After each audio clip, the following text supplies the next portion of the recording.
We're going to jump into 1 Corinthians now, the rest of our time this morning. And if you've been with us on this journey, this slide is a big overview. So the church in ancient Corinth, this is almost 2,000 years ago in central Greece. And in this ancient community, you really have to work hard to gain honor and status. And it was a community that was founded on that. And so in everybody's core is this competitive nature, trying to get ahead in society.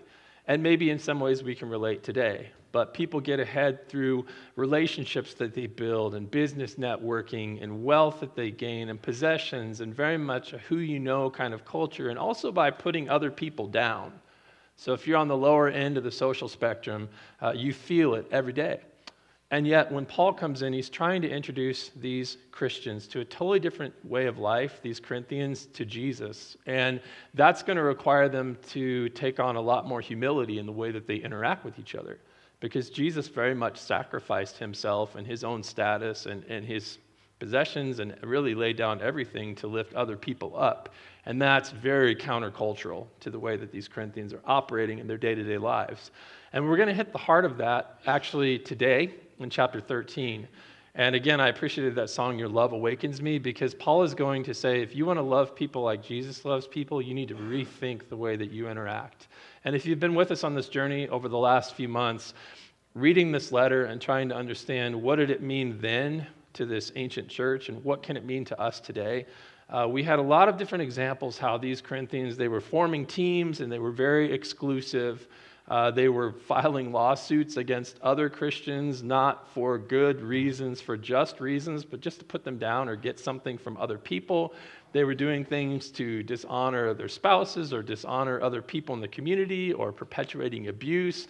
There was just a lot of things that were happening that were not good in this community, a lot of selfish living. And so Paul has given many, many examples of that.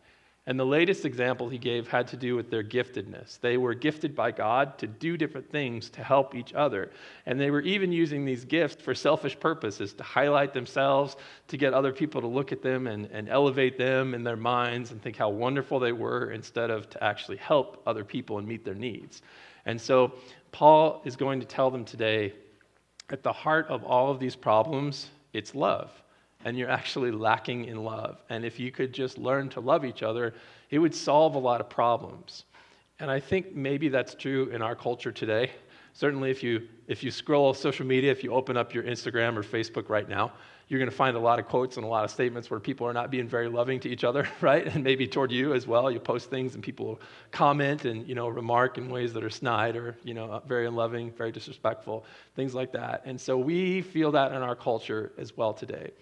There's a lot of a lack of love, and so I think this morning there's a lot of things that we can learn from the ancient Corinthians, and maybe we see aspects of them in ourselves, and that's important because if we want to be successful as a community, as a church community, but even just individually in our families with the way that we relate with our spouse or our friends or our neighbors or our kids or our grandkids, we really have to grasp God's view of love. Because our society defines love in very different ways than the way that God sees and the way that God exemplifies love in the person of Jesus. And so we have a lot to learn today and some good challenges. I want to give you a quick review if you weren't with us last time, 2 weeks ago, when we were looking at chapter 12. And so a few things happened in that chapter. Paul explains that every follower of Jesus in ancient Corinth has been gifted by God's Spirit to help this church community reach its full potential. And I think that applies to us. You all have something that God has given you, a gift, a skill, strength that you can use to make this community reach its full potential. And some can give wise words, and maybe that's you. Some people are really good at explaining information. Maybe that's you. Maybe it's not. Some people can help cure sicknesses. And in this early stage of the church, it seems from the Bible, there was even a miraculous kind of angle to this. Perhaps today some people would have that, or at least could pray, and their prayers would be responded to in kind of miraculous senses. Others of you might have skills in the medical field or with using, herbs and remedies, and you can bring healing to a community as well. There were some people that were just really good at exercising faith. I mean, everything was going downhill. And for some reason, they could just still hold on to God and believe and see that he might have a purpose through all this. Some people were giving challenging and comforting messages. really trying to be an encouragement on the public stage. Some people were recognizing good and bad intentions in people's hearts, or maybe even in the spiritual realm. Other people were using languages, and perhaps even in kind of a miraculous sense in this early church, to get information or truth about Jesus to other cultures that had never heard that message yet at this point in history. Some people were just good at interacting with other cultures. And people like Nicole, that I mentioned, has a heart for going to other parts of the world. She's been in several different parts of the world already and really has a heart to go and interact in Southeast Asia and learn that culture and the language and take Jesus to those people. And some people have these gifts. Some people are good at providing relief and support, very practical ways right where we're at, or serving people, or even managing and administrating and doing organization. And so there's so many different ways that people have been gifted, and you will never be all of these things, and you weren't intended to be. But you all are at least one of these things. And as you use that unique giftedness that you possess, that God-given talent or skill, you make us as a community and your own households, your own neighborhoods, a much better place to live. And so that's what Paul was talking about in the previous chapter. He's also observing that unity and concern and empathy, they tend to result from viewing each person as somebody who is equally inhabited by God's Spirit and intentionally gifted. Okay, so you're not really empathetic, you're not as concerned, you're not as unified when you don't think other people have any value, right? But when you see that they are valuable people, you realize, I need that person, right?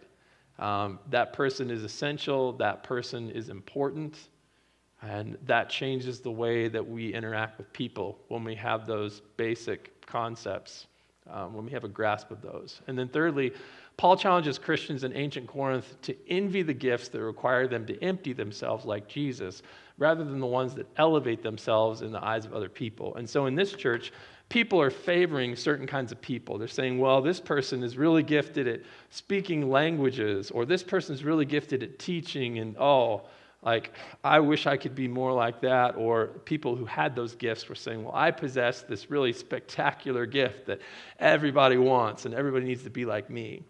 And Paul was reframing that and saying, if you're going to envy gifts that people have, envy the ones that cause people to have to give and empty themselves the most, not the ones that draw the most attention to people, but what really causes you to give and sacrifice like Jesus would. But he says that tongue-in-cheek because he really doesn't want them to envy anything at all. He wants them to experience a more excellent way. That's the way he phrases it. He wants them to learn to love, and that's what chapter 13 is. He's saying, really, I don't want you to envy anyone's gifts, even the ones that are more, cause you to humble yourself more. I just want everybody to learn to love each other. And if you could do that, all these other problems that you're struggling with, they'd fall into place. So that's what we're going to look at this morning, is love. And again, I mentioned culture defines love differently oftentimes than God would define love. And so we want to take a moment and look at what love would be perhaps in God's definition. And if you're reading about love in the Bible, we use one English word in our translations, and that can get a little bit confusing because there are several words in the Greek language that the New Testament was written in, and then in the Hebrew as well that the Old Testament was written in for love. And they have different angles on it. And the word love that Paul's using in this chapter, it's a Greek word named agape, and some of you might have heard that before if you've been in church circles. But this kind of love, it's God's kind of love, and it means to treat somebody as precious. That's one way of defining it. So we're loving people, each other, we're treating them like they're precious, okay? It could also be defined as making selfless and unconditional sacrifices. So there's no conditions on it. I'm not doing this to get something. I'm not doing this because you deserve it. I'm just selflessly giving of myself or giving something, sacrificing something to just improve the well-being of another human being. Doesn't matter what they think about God or who they are, or how they treat me. They could be my enemy, but I'm still going to do those things because they're valuable. They're another human, and I want to improve their life. Or it could be prioritizing another person's needs above our own desires. Saying, this person, they're struggling and life is hard. And for me right now, I'm doing all right. I'm set. I've got good health. I have a lot of resources, but these people in my church community or maybe in my friend group or my neighborhood, they don't. they're really struggling and suffering. And so what can I do to give up some of what I have, to put my desires down and help elevate other people's needs and address some of those needs? That is love, as Paul is talking about today. Gifts, we talked about this already and gave some example, but it's just undeserved special abilities that are given to followers of Jesus by God's Spirit to help them speak or lead or serve in different ways that are going to benefit a church community and also bring balance so that everybody, again, is valued and seen as equal. Everybody has something to contribute, and that's part of it. Two things about this lack of love that we want to step into this morning. One is when we fail to love people, it really takes all of our efforts that we're trying, all these things we're trying to do, and it kind of makes them meaningless in a sense. And I want you just to think about this in your minds. What if your spouse, what if your parent, what if your child, or one of your close friends over the next year, from March 23rd through December 25th, decided suddenly they're just going to ignore you? Like, they drop off the face of the planet as far as you're concerned. You try to text and reach out, they don't respond, right? And then when you do see them, they insult you or they mistreat you. They do something that purposefully hurts you. So this relationship is really rocky. And then on December 25th, they show up at the door and they have a wonderful gift for you. How does that gift hit? Not good, right? Why in the world would you mistreat me this way for 9 months and then try to give me a gift that shows that you care, right? And that's what Paul is talking about over the next few verses in this. He's going to set up some hypothetical situations, and he's going to point their attention to him so they don't feel like they're being picked on. He's going to say, let's just suppose that I use some of these gifts that God's given to me, same kind of gifts that you all possess that we've been talking about so far this morning. And I'm going to use those for selfish reasons. Love is not going to be in the picture. How is that going to affect you? And he wants them to see that's exactly what they've been doing. They've been trying to, on the one hand, use these ways they've been gifted to draw attention to themselves, but it's been for the totally wrong reasons. They're not really doing it to benefit other people at all, and they're treating people like very, very unloving ways. They're harming people. They're taking advantage of people. They're insulting people. They're causing poor people to go without food while those with higher status eat at these community meals and eat all the food and drink all the wine. I mean, people are being harmed at every turn, and then they're trying to use these gifts and say, oh, we're such spiritual people. Paul's saying that doesn't have the same impact. People aren't taking you seriously. They're just being offended by your attempts to use these things that God's meant for the benefit of everyone. And these are how the verses begin in chapter 13. Paul says, if I speak with the language of humans and angels, but I don't have love, I've become a noisy gong or a clanging cymbal. So just like that annoying sound that you have in the background, my wife is really sensitive to noises. And sometimes our kids will come in and they'll just be so loud. Or they'll find something. And one of the things that they latched onto a few months back was one of those. It's a squawking chicken toy. You squeeze it and it's like, right? And then they would just grab that and do it over and over and over, but inside the house. And, just within a few seconds, like Christine was like, you got to take that outside of the house. Like, I can't stand that. It's driving me nuts, right? And then I was feeling the same way. And I'm, I have a fair bit of tolerance of things, but not with that. So it's like, this is what your gift has become. Paul says, if I did those kinds of things without love, it would just be annoying. It would be an annoyance. Without love, people gifted in languages, and he uses an example of people gifted in languages, but I'm going to import some other things that he's already talked about over the last chapter into this as well. So whether you're gifted in languages or maybe in wisdom, you're really good at giving advice to people or counseling or teaching, very good at explaining information. If we don't have love, then we're not going to enlighten people or encourage people in our church community. One, we might not even care and even use those gifts. But if we do, it's just going to be an annoyance because people realize that's not genuine. They don't care about me. They're just saying stuff to get attention, but really, they don't live it. They're a hypocrite, and they certainly don't care about me. So maybe they give me all this wise advice, but we don't even have a relationship and they always treat me poorly. So why would I find encouragement in that? Then he gives some more hypotheticals. If I have the gift of prophecy, and so these are gifts that are more associated with leadership or in the public eye or faith. He says, if I have the gift, suppose I have the gift of prophecy and I understand all mysteries and all knowledge. So I've got lots of insight about lots of stuff. If I have all faith so I could move mountains, which is pulling from an example that Jesus gave, faith to move mountains, but I don't have love, I am nobody. And everyone in ancient Corinth thought they were somebody, and they thought that these gifts made them somebody, and Paul's saying it's actually love that makes you somebody worth listening to and worth impacting people.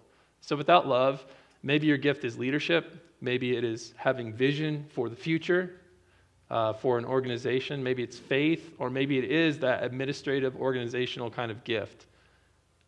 But if you're gifted in those areas and you're unloving, you're never going to establish the church community, give it some firm foundation, because again, people won't want to follow you, right? Because you're unloving. And you're not going to set an example for the church, which is what oftentimes leaders or people with strong faith, think about our prayer team, people that believe God can answer these requests, right? If you know they don't care about you as a person, that's not going to set an example, right? You have to have that baseline of love. Then he says, if I give away all my possessions and if I give over my body in order to boast, but I don't have love, I gain nothing. And so these are more gifts that are associated with serving. People gifted in generosity. Some of you have resources and you can be incredibly generous, and you are. Some of you are very creative and you use your creativity to, again, maybe sign up for a Station of the Cross, communicate something about Jesus in a very artistic way. Or maybe you're just really good at serving. You love to do things for people to help. Or you have mercy. You can be loyal to people even when they make choices that you believe aren't good for them, but you just stay faithful to them in those moments. And those gifts are meant to equalize the church, to help people who are struggling and suffering be lifted up so everybody's kind of on the same level, and to empower people who just don't have the opportunities that others of us in the church have. And so it's meant to lift people up. But without love, again, those things are very empty, right? And that's what Paul is saying. I don't gain anything. So whatever I'm trying to do to help or benefit people, if I don't love the people that I'm doing it for, it's completely meaningless. And he's trying to get the Corinthians to realize not just that that's the case for him, but that that's what they're doing with the way they're treating each other. And so now he's going to go into a little bit of diagnosis mode. And he's going to conclude again that the needs of a lot of people in this church in ancient Corinth, they're not being met because there's a lack of love. And when there's a lack of love, even though a lot of these believers in ancient Corinth would think, we're so spiritual, he's already addressed that in this letter, we're so mature, we know what mature Christianity looks like because we're living it every day. Paul's saying, when you lack love, you lack maturity. And I want to make just a small aside comment here, because the verses that we're getting into, starting with 1 Corinthians 13:4, they're used in a lot of weddings. They're used as an example of God's definition of love. And in a sense, they are a part of that. But the way that Paul is using them here, he's making very specific observations about one specific church in the ancient Greek city of Corinth. And he's saying, when I look at you, we've already talked about what love is. We gave kind of a blanket definition at the beginning. But he's saying, when I look at you, if I were a doctor, I would diagnose these areas and say, this is what you need to work on in order to bring things up to a loving environment in your church. And so this isn't just God's cutesy definition of love that we all need to know throughout all centuries. Like, it's part of it, but what it really is the areas that ancient Corinth is lacking in, those aspects of love that they still need to work on, okay? It's not a definition of love. It's a diagnosis of a problem with a church and how they're falling short of love. So just remember that as we go into this. So Paul's going to want them to understand that love creates an environment where everybody helps everybody thrive. And that's not the case so far. So he's going to say, if you want everyone to thrive in this church community in ancient Corinth, you need to bring up these areas to where they need to be. Here's some examples. But the way that it is beneficial for us is because maybe these are things that stand out to us too. When I evaluate my life as a parent, I am so flawed. I look, and if you ever think that because I work at a church as a pastor that I am a perfect example in every area of life, you need to get in touch with reality because that is so far from the truth. I feel like every stage of life, and even as our kids grow, I'm just trying to constantly catch up to parenting in the right way. Like, how can I love my kids? And I've caught myself just being some of these things that the ancient church in Corinth is that we'll talk about in a moment. But love, it causes me to reevaluate how I parent. And it causes, I think, us to reevaluate how we plug into a local church community and how we interact with our neighbors or that one friend or family member that's really hard to get along with. Like, it changes the way that we approach people. And learning to love is stepping into more maturity. It's a part of growing. It's a part of maturing. Verse 4, it says the love, and the idea here is the love of God. It doesn't say that, but that's kind of the implication, is patient. The love of God is kind. And so if you want to look at love, patience and kindness are a big part of it. And then Paul's going to talk about what it's not. So it kind of leads us in this kind of logic. Love is patient and love is kind, but these other actions are not very kind. And ancient Corinthians, those are the actions that you're doing. So that's the intention behind it. Like, love is patient, love is kind, but you all are not very patient and you're not so kind, and here's how. That's what he's saying. He says, the love of God does not envy. And you're kind of envying other people's spiritual gifts because we just talked about that in the last few paragraphs of my letter. The love of God, it's not boastful. And you all are trying to show how much better you are than everyone else all the time. The love of God is not arrogant. And some of you are really prideful because you have status and you think you deserve to go in line first and eat all the food before the poor people get any. And the love of God is not rude. And the thing that I just mentioned, that's kind of rude too. And it's not self-seeking, but there are ways that you often seek yourself. It's not irritable, but you get irritated really easily by each other. And Paul spent 2 years among these people, so he kind of knows a little bit about them. Love doesn't keep a record of wrongs. And you guys are really good at just getting bitter and hanging on to things that people do to offend you. And the love of God doesn't find joy in mistreating others. But some of you are praising people for abusing other people in the church community and in the actual public community. And he's already talked about examples of those things throughout his letter. So an honest evaluation reveals that this church is often impatient, they're often harsh, they're unkind, they're very competitive, they're arrogant, they're offensive, they're argumentative, they're resentful, and they perpetuate abuse. All these things are unloving. And again, it's not just a definition of what love isn't, it's a diagnosis of what's happening in this church at that point in time. And so it's good for us to think through these qualities, and I actually have them listed on the back of this program today, if you want to take that home and mull through them. But the question for us is, am I these things in my family, in my neighborhood, in my church community, in my friend groups? What am I like? How do I treat people? Goes on, he says, here's kind of what love is. So it's patient and it's kind. We already got that. It also rejoices in the truth. It bears all things, believes all things, hopes all things, and endures all things. And I want to unpack that in kind of to explain it a little bit. So it rejoices in the truth. I think the idea behind that is more of celebrating living like Jesus, which involves a lot of sacrifice, which involves a lot of love, which involves lifting people up, which involves a lot of humility. And I think he's saying you should celebrate the kind of example that Jesus sets and value it enough to set it yourself. Another thing, love bears all things. It's a word picture. It literally is, love puts a roof over people. Think about your roof. How many of you have roofs?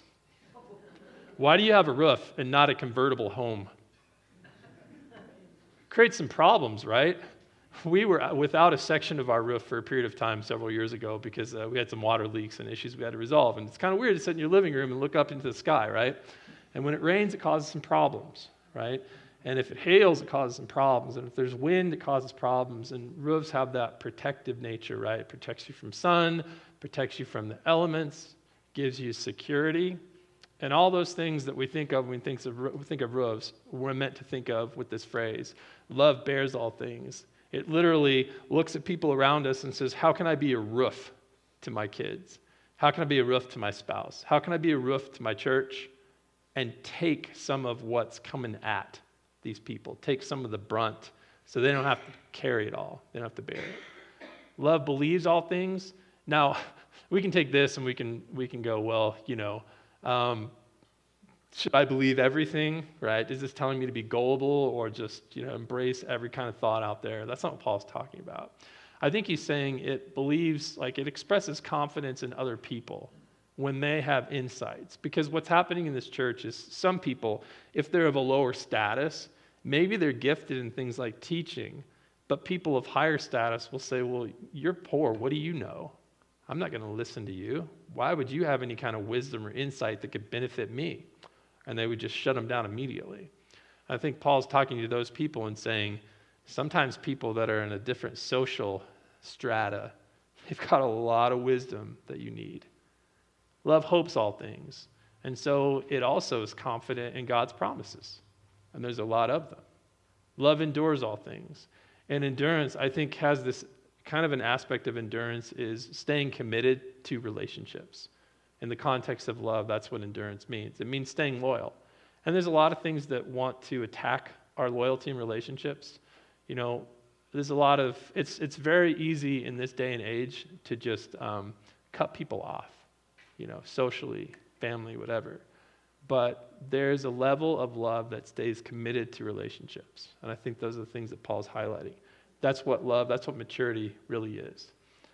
He says love never ends, but as for prophecies, they'll come to an end. As for tongues, which is this gift of languages that Paul's been talking about, that we'll talk about more next time in chapter 14, they will cease.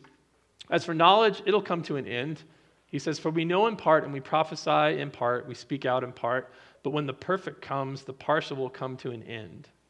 And so Paul is kind of thinking from the big picture of the Bible here, where things started out great and God made this world and ordered it and organized it and put humans in it to rule it and partner with him.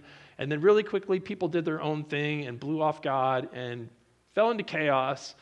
And God was trying to repair that relationship and eventually sent Jesus to make possible a relationship with God similar to the way it had been in the beginning, that he wanted things to be, so people could work with God again.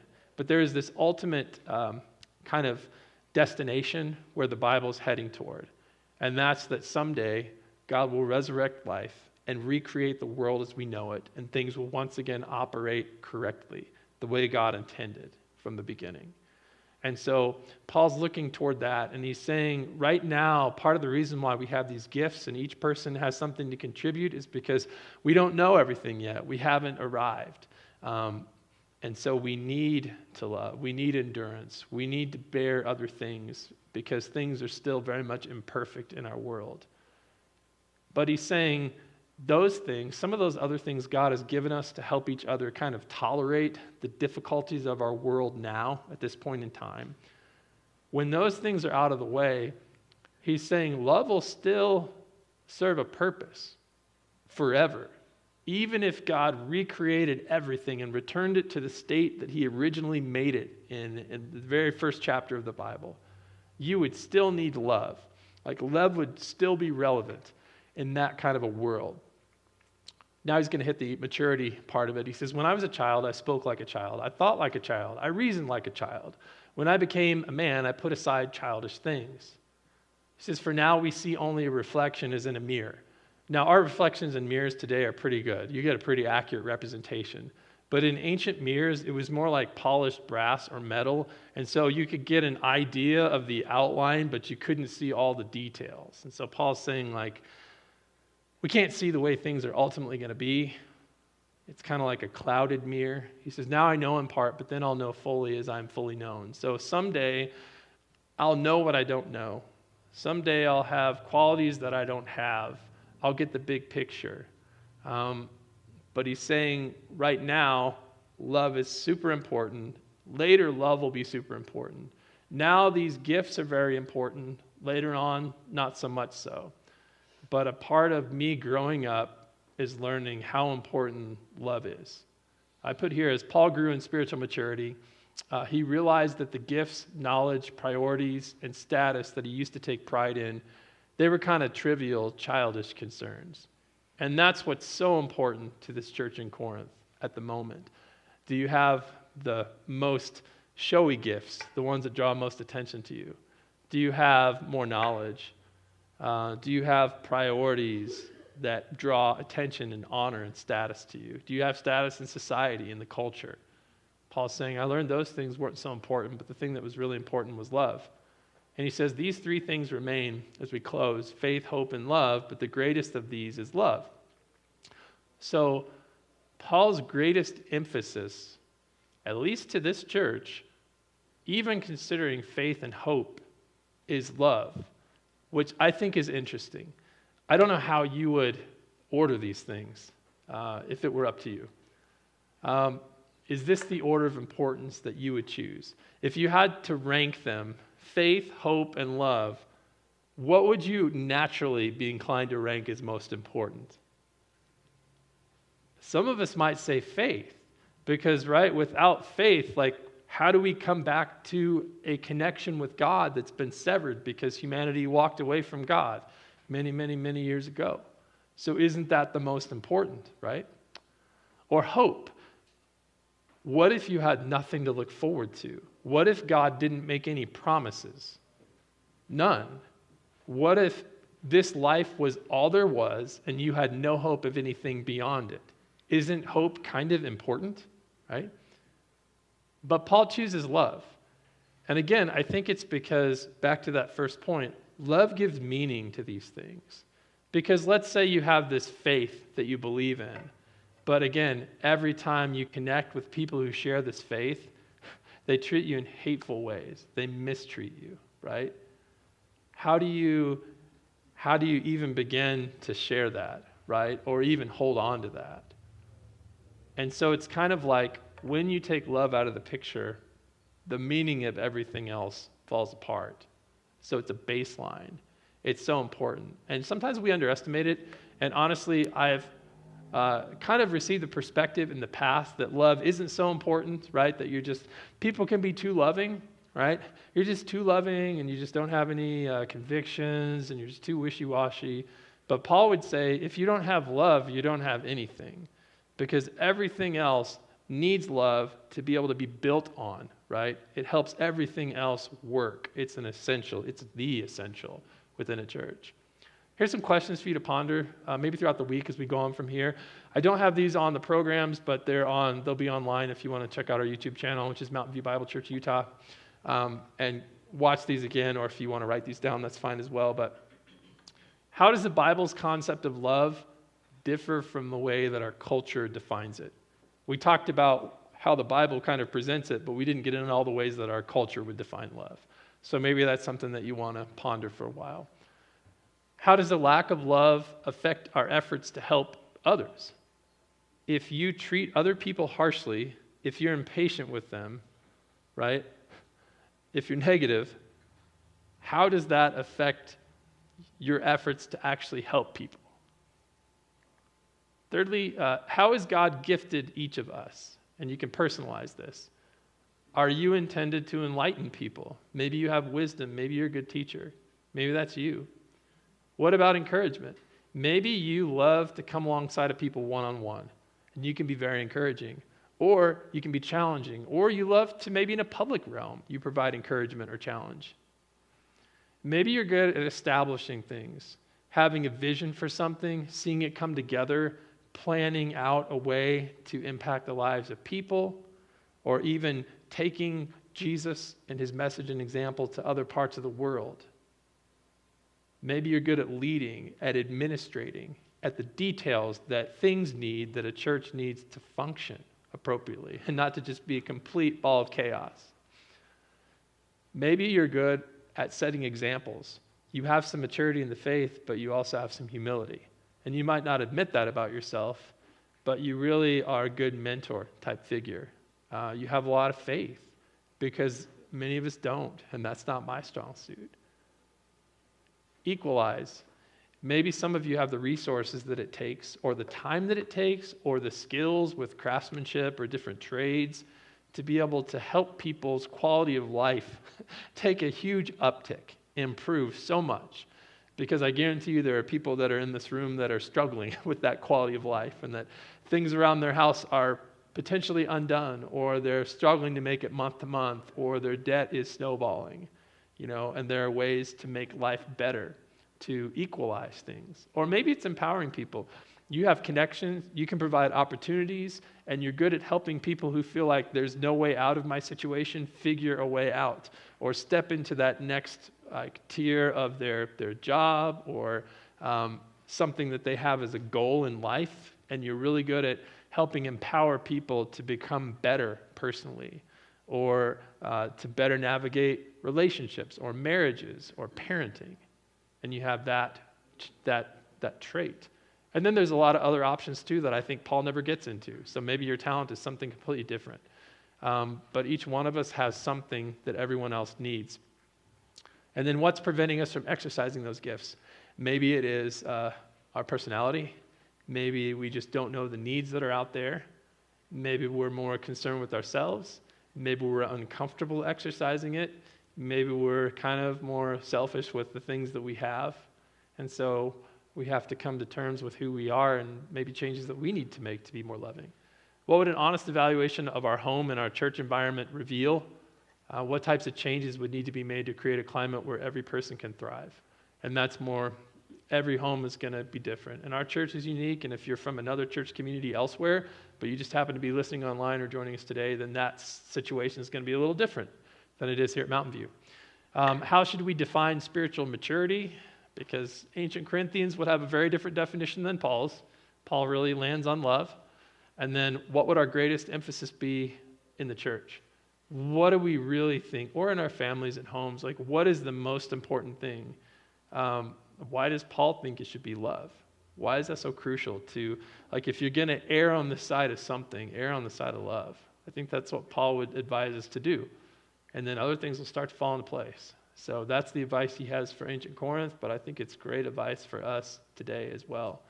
I'm going to pray in a moment, and we'll conclude this time. And if you have kids in the kids programs, you can pick them up. But I always encourage people here, this is meant to be more than just an event that you come to once a week. There's ways to get involved, and they're far beyond what you see on this. And there's people to get to know, because as my friend John told me years ago, you can't love people unless you know people. And so you can take time on Sundays to get to know people, or just say, hey, I've seen you for the last couple months. I don't know you. We should go to dinner, have dinner sometime, or hang out. Or, what do your kids like to do? Maybe I can join you at a park or something, and just really invest in each other as a community. Let's go ahead and close in prayer.